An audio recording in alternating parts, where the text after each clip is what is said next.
Baik, di sini ada pengertian nilai dan sikap sosial.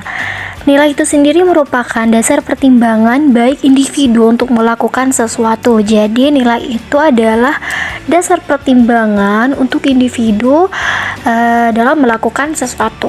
Dan sikap adalah kecenderungan individu untuk merespon terhadap suatu objek sebagai perwujudan dari sistem nilai atau moral. Jadi sikap itu adalah kecenderungan individu atau per orang untuk merespon suatu objek sebagai perwujudan dari sistem nilai atau moral tersebut. Dan sikap sosial itu ada 3. Yang pertama antar orang per orang, antar orang per orang dengan kelompok masyarakat, dan yang ketiga antar kelompok per kelompok.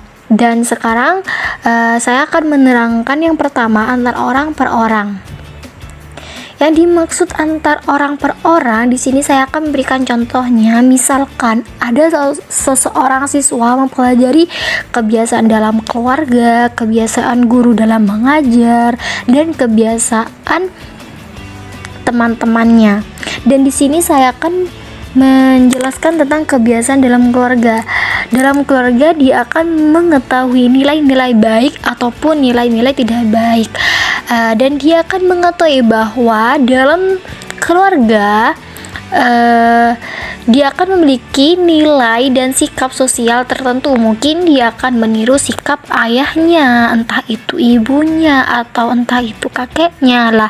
Hal itu terjadi akibat adanya kontak sosial dengan komunikasi antara dia siswa dengan orang tuanya.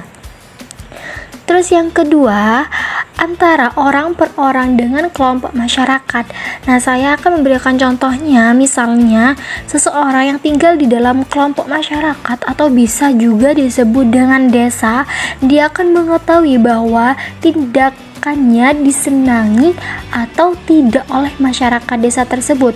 Untuk dapat disenangi oleh masyarakat desa tersebut, dia itu harus dapat menyesuaikan dengan norma-norma yang berlaku di desa tersebut. Jika dia akan tersaing atau dijauhi oleh masyarakat di desa tersebut, jadi timbul nilai dan sikap sosial tertentu akibat adanya kontak sosial dan komunikasi dengan masyarakat. Terus di sini yang ketiga antara kelompok dengan kelompok. Nah, misalnya ada suatu sekolah mengadakan kunjungan ke sekolah lain. Antara kedua sekolah tersebut akan terjadi interaksi sosial. Mungkin antara kedua sekolah akan terjadi kerjasama yang saling menguntungkan atau malah justru sebaliknya karena terjadi perbedaan norma antara kedua sekolah hingga terjadi perselisihan. Hal ini berarti terjadi nilai dan sikap sosial yang berbeda akibat kontak sosial dan komunikasi yang serasi. Jadi di sini ada perbedaan, yaitu norma antar kedua sekolah hingga terjadi perselisihan.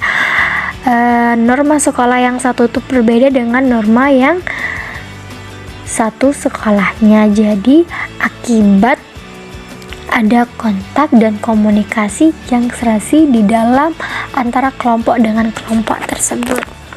Selanjutnya di sini ada merancang alat evaluasi nilai dan sikap. Nah, jadi alat evaluasi adalah serangkaian alat yang digunakan untuk melakukan evaluasi yang meliputi alat ukur beserta jawaban pada pedoman penskorannya. Alat ukur tersebut bisa berupa tes dan non-tes. Nah, jadi sebelum menyusun alat evaluasi, kita perlu merencanakannya terlebih dahulu, sehingga alat evaluasi yang disusun benar-benar baik. Dalam merancang alat evaluasi, perlu dipelajari kurikulum sekolah yang berlaku seperti halnya kompetensi dasar, materi pokok, hasil belajar, dan indikator materi. Selain itu, materi pelajaran yang ada pada kurikulum sekolah tersebut perlu dikembangkan terlebih perinci, karena hal tersebut akan mempermudah dalam penyusunan kisi-kisi soal. Setelah materi dijabarkan, kemudian disusunlah untuk kisi-kisi soal yang dibuat. Selanjutnya ada menyusun alat evaluasi nilai dan sikap sosial. Itu ada 4.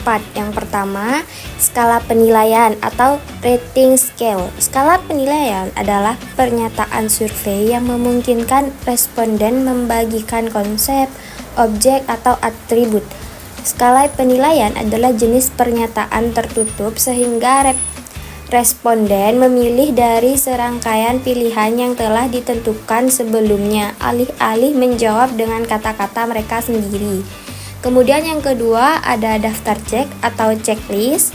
Daftar cek adalah alat rekam observasi membuat sebuah daftar pernyataan tentang aspek-aspek yang mungkin terdapat dalam sebuah situasi, tingkah laku, dan kegiatan individu atau kelompok. Yang ketiga ada laporan pribadi atau self-report. Laporan pribadi adalah laporan yang hanya dapat dilihat dan dicetak oleh pengguna yang membantunya. Laporan tersebut tidak dapat dibagikan dengan organisasi. Pengelolaan laporan tidak dapat melihat laporan pribadi yang dibuat oleh pengguna lain. Dan yang terakhir adalah wacana. Wacana atau interview merupakan salah satu wujud dari komunikasi interpersonal, di mana merupakan suatu bentuk komunikasi yang langsung tanpa perantara media antar individu. Dalam hal ini, peran sebagai pembicara dan pendengar dilakukan secara bergantian, serta seringkali peran itu menyatu.